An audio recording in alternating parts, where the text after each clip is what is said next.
Inihahandog ng Bangko Sentral ng Pilipinas ang ika-6 sa 12 bariyang pilak ng Pista sa Pilipinas, ang 100 Piso Philippine Festivals Commemorative Coin Series.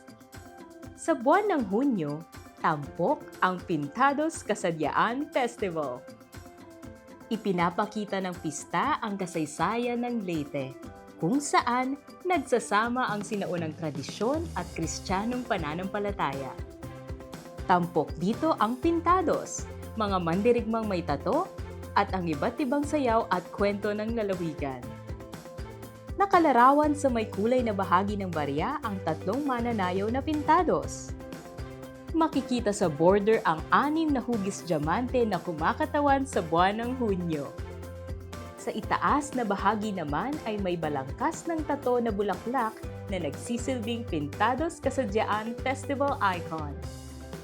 Makikita sa palibot ng barya ang mga disenyo mula sa tradisyonal na tato ng mga sinaunang Bisaya. Para sa tekstura, makikita sa panlabas na palibot ang ethnic o banderitas pattern. Ang Pintados Kasadyaan Festival icon ay matatagpuan din sa disenyo ng likurang bahagi ng barya, kasama ang iba pang festival icons. Iisa ang disenyo ng likuran ng 12 bariyang kabilang sa serye. Kaisa ang PSP sa pagtatanghal ng kultura, tradisyon at kasaysayan ng mga taga-Leyte.